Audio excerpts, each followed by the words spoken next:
Gravitational potential energy in general. That's on the menu today. The in general is for distances farther away from Earth than just close to Earth, right? We've done the Eg equals mg delta h in the past, but that is only good for small distances relative to the radius of the Earth itself. And so for larger values, the value of g, the 9.8, gets smaller because you're farther away from Earth, right? It actually decreases by the inverse square law, 1 over r squared. So yeah, the mgh isn't valid over farther distances, and so we need to deal with that. So for larger distances, we need a more complicated equation, and we already are familiar with the force of gravity being gmm over r squared. The result that I'm going to show you makes sense is gmm over r, not squared anymore. And so we can think about where that equation comes from. We're not actually doing a full development here, but I'm going to help you see that it makes sense and basically a way to remember it. So if you remember gmm over r squared, then the transition to gmm over r is pretty simple. Obviously, just get rid of the square. But why, right? So we looked recently at force displacement graphs, right? The area underneath them is the work done. And so for the force of gravity, it's going to decrease over time, right? And so if we were to get the area underneath that thing, that would represent the gravitational potential energy, the change, right? And so like the work done by the force of gravity. So area equals force times distance, right? So if we look at that, we could think of now again, this is a way to think about the equation making sense. We're not really developing this fully. The actual, value that where the equation is actually based on a calculus process called the geometric average and so on. So I'm just showing you the idea of it, but it's kind of convenient that this works, and so it's a way to help remember it. Okay, so work done by gravity is force times distance, and so like let's say the distance we're talking about is we're just going up an amount r whatever, and so the gm over r squared can be multiplied by the r. Again, artificial kind of development here, but it's handy. So Eg equals gmm over r. I always just think of that as just a way to help myself remember it. So we will look at this negative value that needs to be there. All right, away here. Okay, so the values of gravitational potential energy. Not mentioned in grade 11. It's a weird concept thing that's not necessary for the grade 11 work, but because we're just doing close to the Earth and so on, right? But the actual values for gravitational potential energy are negative. They're negative values, and so if you're standing on a bench or something, and you think of you're calculating your gravitational potential energy relative to the ground, you have a negative value of gravitational potential energy, which is, I'll show you why. Okay, so the reason for this is as you're lifting something up to higher and higher locations, you're adding gravitational potential energy, obviously. And so what happens if you lift that thing out to an infinite distance?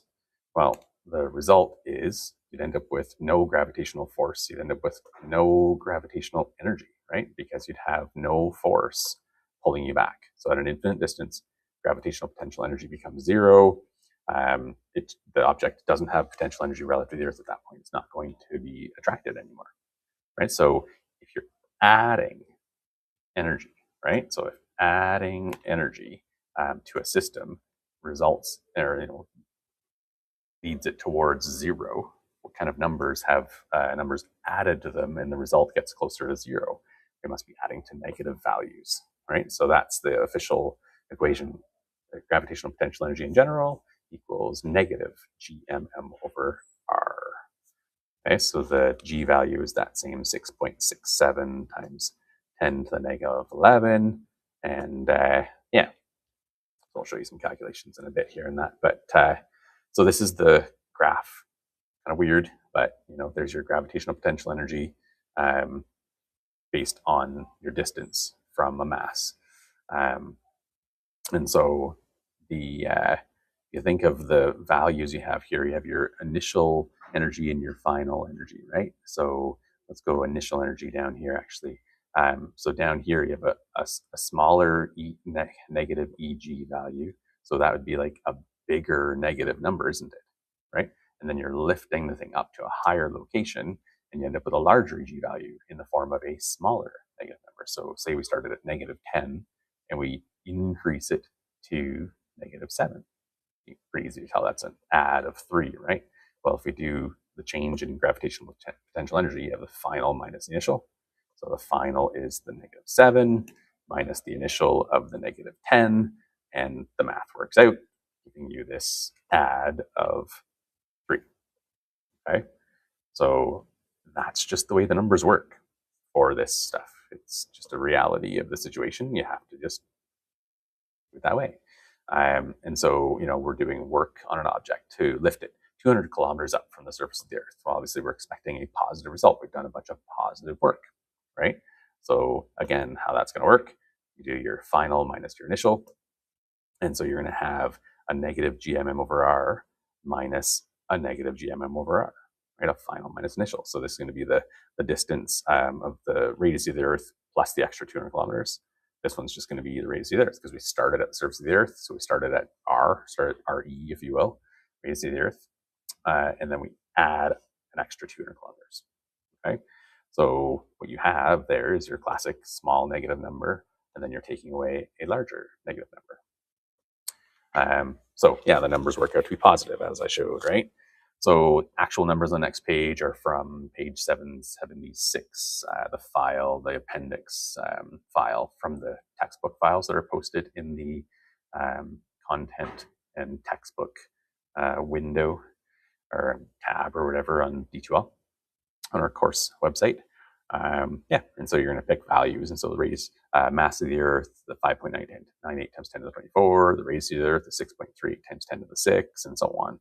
And so this is the calculation of the numbers, right? So just plug the numbers in and calculate things out, and so on. I might show you a little bit about calculator use here. One tip would be, use this one to show you, instead of like 6.67, then times 10, instead of going through all of this, times 10 to the power of -11, right? That does produce the correct number, but notice it has a little e to the -11 thing. You can just do 6.67, and you can go the E button here on this calculator. There's little different versions all over the place in different calculators. I'm going to show you a couple different ones, but the EE there does that E for you. So you can just go E -11, and of course that's the number you've got, right? So one of the reasons for that is if you have that number and you were to say, multiply by 3, the calculator is smart enough where it's going to think of that 6.67 e to the -11 number as a number, and then you're multiplying that whole result by 3, rather than thinking of it as 6.67 times -33. And not all calculators are going to do that. If you do that in this version here, it might literally just think, okay, well, you want to make your exponent be -11 times 3, so that's -33. I don't know if this calculator does that or not. I could check, but you're going to get triple that 6.67 times 10 to the -11 number, not 6.67 times 10 to the -33. We could try just quick here. I don't know if so one of the reasons for using the EE button is it's quicker, right? So times 10 to the power of -11, and then times 3. It's a lot longer to do that anyways, but I mean, I'm not sure. So the calculator is actually smart enough here. It's knowing, it's treating that. I don't think all calculators are going to do that for you, though. Okay, so you got to be careful. Yeah, and so basically that's one way. I did download like an emulator of a sort of a more traditional calculator you might have. So same kind of thing, 6.67, and then EXP is commonly the button. So E to the -11, right? And same thing. That's the value you have, and the same discussion about multiplying and adding to the numbers, how it would definitely treat this as a quantity that you're then putting to the power of 2 or multiplying by 7 or whatever you're doing with it, right? In this case, of obviously multiplying by 5 and then multiplying by this number, that's again going to be treated as a lump sum quantity as well. So I recommend you practice how to do these calculations and make sure you're getting this answer, whatever calculator you're using, right? Even the Windows calculator. So it would be what, the 6.67, and then it has that EXP button, right? And so this calculator, I think you can go like change it to negative afterwards. I don't know if it lets you. Let's just see. Actually, I go e to the negative. Yeah, it does. It lets me do it either way. This calculator is just not as preferable for me. Where if you're trying to do sine of something, you've seen me struggle with that in the past.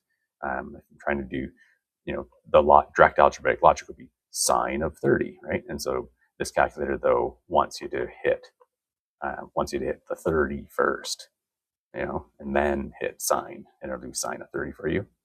Whereas direct algebraic logic calculators, when you write on the page sine of 30, and that's what it looks like on your calculator as well, and it does sine of 30 for you. Now that's not giving the correct answer, and of course you could probably guess why, right? I'm sure you probably had your mode not be in degrees in the past, right? By accident and got weird numbers.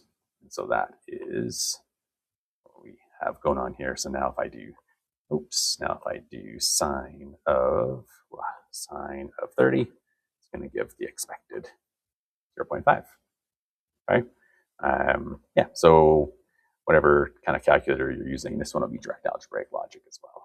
That's what definitely my preference. And then this calculator is spitting out as a fraction. I checked to see there's probably a way you could set your preference so that it would give the decimal version if that's what you want. But this calculator does have this little change button, so you can change between the fraction version and the decimal version. Like I said, if you have this actual calculator in real life, you might be able to go into the menus and change it so that your preference is just to give the decimal value. That's what you want. Anyways, yeah, so this is the number of joules of work here, 9.4 times 10 to the 6. Make sure you can get that number, having done those calculations. And so 9.4 times 10 to the 6 joules of work was done. What would the local, small delta H version have given us, where we're not accounting for the gravitational acceleration or the force of gravity really changing? It would give us this value here, 9.8 times 10 to the 6. And so it's, it's off by 400,000 joules, right? And so, of course, that's extra gravitational potential energy that's not actually there, because we're assuming the G value is staying the same instead of decreasing as R increases as you get farther away, right, from the mass that you're attracting to. So, yeah, obviously, you're doing calculations for things like putting something in space, or even just calculating the gravitational potential energy the moon has relative to the Earth, things like that. You have to account for that changing force of gravity, changing acceleration due to gravity, and yeah, therefore changing amounts of gravitational potential energy. Right, so that's that. All of these are pretty straightforward, just like we did in the showed you in the calculations of the sample question there. You just get the values for the masses and the radius, either right from this that I included there for you, or you would obviously just look them up.